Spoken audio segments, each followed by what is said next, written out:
ಕುವೆಂಪು ವಿಶ್ವವಿದ್ಯಾಲಯದಲ್ಲಿ ಪರಿಶಿಷ್ಟ ಜಾತಿ ಸ್ನಾತಕೋತ್ತರ ಹಾಗೂ ಸಂಶೋಧನಾ ವಿದ್ಯಾರ್ಥಿಗಳಿಗೆ ಸ್ಮಾರ್ಟ್ ಕ್ಲಾಸ್ ರೂಮ್ ಸೌಲಭ್ಯ ಕಲ್ಪಿಸುವುದಕ್ಕೆ 2021-22ನೇ ಸಾಲಿನಲ್ಲಿ ಬಿಡುಗಡೆಯಾದಂತಹ 4.25 ಲಕ್ಷ ಕೋಟಿ ಎಸ್ಇಪಿ ಹಾಗೆ ಟಿಎಸ್ಪಿ ಅನುದಾನವನ್ನ ದುರುಪಯೋಗ ಪಡಿಸಿಕೊಂಡಿರುವ ಅಧಿಕಾರಿಗಳು ಹಾಗೂ ಕೆಎನ್ಎಕ್ಸ್ ಸಂಸ್ಥೆಯ ವಿರುದ್ಧ ಅಟ್ರಾಸಿಟಿ ಪ್ರಕರಣ ದಾಖಲಿಸಿ ಜೈಲಿಗೆ ಕಳಿಸಬೇಕು ಎಂದು ಕರ್ನಾಟಕ ದಲಿತ ಸಂಘರ್ಷ ಸಮಿತಿ ಸಂಚಾಲಕ ಎಂ ಗುರುಮೂರ್ತಿ ಒತ್ತಾಯಿಸಿದ್ದಾರೆ. ಇನ್ನು ಶುಕ್ರವಾರ ಸುದ್ದಿಗೋಷ್ಠಿಯಲ್ಲಿ ಮಾತನಾಡಿದ ಅವರು, ನಿವೃತ್ತ ಕುಲಪತಿ ಪ್ರೊಫೆಸರ್ ಬಿಪಿ ವೀರಭದ್ರಪ್ಪ, ಹಿಂದಿನ ಕುಲಸಚಿವೆ ಜಿ ಅನುರಾಧ, ಸ್ನಾತಕೋತ್ತರ ಶಿಕ್ಷಣ ಅಧ್ಯಯನ ವಿಭಾಗದ ಪ್ರಾಧ್ಯಾಪಕಿ ಪ್ರೊಫೆಸರ್ ಸಿ ಗೀತಾ, ಹಿಂದಿನ ಹಣಕಾಸು ಅಧಿಕಾರಿ ಎಸ್ ರಾಮಕೃಷ್ಣ ಹಾಗೂ ಸ್ನಾತಕೋತ್ತರ ಜೈವಿಕ ತಂತ್ರಜ್ಞಾನ ಅಧ್ಯಯನ ವಿಭಾಗದ ಪ್ರಾಧ್ಯಾಪಕ ಡಾಕ್ಟರ್ ವೈಎನ್ ರಾಮಚಂದ್ರ ವಿರುದ್ಧ ಶಿವಮೊಗ್ಗ ಜಿಲ್ಲಾ ಸಮಾಜ ಕಲ್ಯಾಣ ಇಲಾಖೆ ಉಪನಿರ್ದೇಶಕರು ಭದ್ರಾವತಿ ನ್ಯಾಯಾಲಯದಲ್ಲಿ ಪ್ರಕರಣ ದಾಖಲಿಸಿದ್ದಾರೆ ಎಂದು ತಿಳಿಸಿದರು.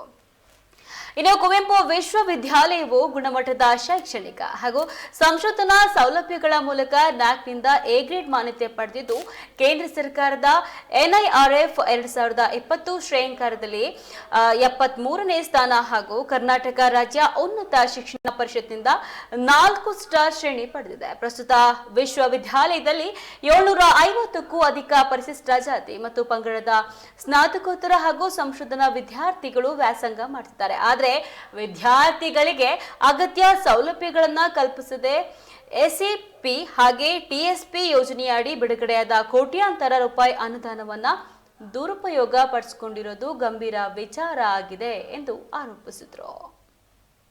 ಈ 5 ಜನರ ವಿರುದ್ಧ ಅಟ್ರಾಸಿಟಿ ಕೇಸನ್ನು ದಾಖಲಿಸಿ ಇವ್ರನ್ನ ಅರೆಸ್ಟ್ ಮಾಡಿ 4.25 ಕೋಟಿ ರು ಹಣವನ್ನು ವಾಪಸ್ ಸರ್ಕಾರ ಹಿಂಪಡಿಬೇಕು ಅಂತಕ್ಕಂಥ ಒತ್ತಾಯವನ್ನು ಕರ್ನಾಟಕದಲ್ಲಿ ಸಂಘರ್ಷ ಸಮಿತಿ ಇವತ್ತು ಸರ್ಕಾರವನ್ನು ಒತ್ತಾಯ ಮಾಡ್ತಾ ಇದೆ. ಇದರಲ್ಲಿ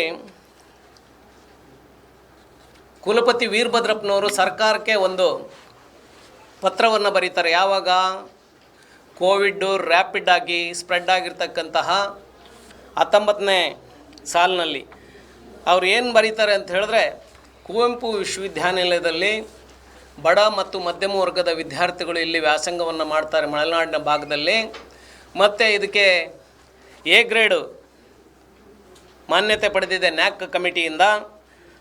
ಮತ್ತು 2019ರಲ್ಲಿ ಕರ್ನಾಟಕ ಸರ್ಕಾರದ ಉನ್ನತ ಶಿಕ್ಷಣ ಪರಿಷತ್ನಿಂದ 4 ಸ್ಟಾರ್ ಶ್ರೇಣಿಯನ್ನು ಪಡೆದಿದೆ.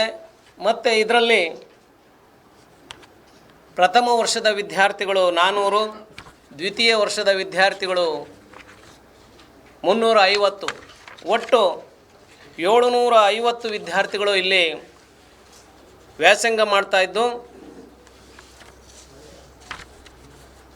ಈ ಕೋವಿಡ್ ರ್ಯಾಪಿಡ್ ಆಗಿ ಸ್ಪ್ರೆಡ್ ಆಗಿರೋದ್ರಿಂದ ವಿಶ್ವವಿದ್ಯಾನಿಲಯದಲ್ಲಿ ಹಣದ ಕೊರತೆ ಇರೋ ಕಾರಣ ಒಂದು ಅಂದಾಜು 9 ಕೋಟಿ ರೂಪಾಯಿ ಹಣವನ್ನು ಸರ್ಕಾರ ಮಂಜೂರು ಮಾಡಿದಲ್ಲಿ SC ST ಸ್ಟೂಡೆಂಟ್ಸಿಗೆ ಸ್ಮಾರ್ಟ್ ಕ್ಲಾಸ್ ರೂಮ್ಗಳನ್ನು ನಾವು ಇಲ್ಲಿ ಆರಂಭ ಮಾಡ್ತೀವಿ, ಅವರಿಗೆ ತರಬೇತಿಯನ್ನು ಕೊಡ್ತೀವಿ ಆ ಲೆಕ್ಚರ್ಗೆ ಅನ್ನುವಂಥ ವಿಚಾರವನ್ನು ಇಟ್ಕೊಂಡು ಇವರು ಪತ್ರವನ್ನು ಸರ್ಕಾರಕ್ಕೆ 1/2/2021ರಂದು ಈ ಹಿಂದಿನ ಕುಲಪತಿ ವೀರಭದ್ರಪ್ಪನವರು ಬರೀತಾರೆ. ಸದರಿ ಪತ್ರವನ್ನು ಸರ್ಕಾರ ಪರಿಶೀಲಿಸಿ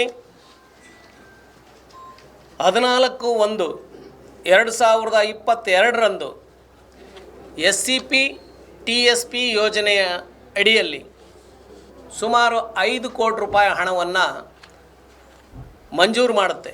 ಅದರಲ್ಲಿ 4.25 ಕೋಟಿ ರೂಪಾಯಿ ಹಣವನ್ನು 2 ಕಂತುಗಳಲ್ಲಿ, ಒಂದು ಸಾರಿ 3 ಕೋಟಿ, ಇನ್ನೊಂದು ಸಾರಿ 1.25 ಕೋಟಿ ರೂಪಾಯಿ ಹಣವನ್ನು ಸರ್ಕಾರ ಮಂಜೂರು ಮಾಡಿ ಅಲ್ಲೊಂದು ಕಂಡೀಷನ್ ಹಾಕತ್ತೆ, ಈ ಹಣವನ್ನು SC ST ಸ್ಟೂಡೆಂಟ್ಸಿಗಲ್ಲದೆ ಬೇರೆ ಯಾವುದೇ ವಿದ್ಯಾರ್ಥಿಗಳಿಗಾಗಲಿ ಕಾರ್ಯಗಳಿಗಾಗಲಿ ಅದನ್ನು ಬಳಸಬಾರ್ದು ಅಂತಕ್ಕಂಥ ಒಂದು ಕಂಡೀಷನನ್ನು ಹಾಕಿ ಹಣವನ್ನು ಮಂಜೂರು ಮಾಡಿದೆ.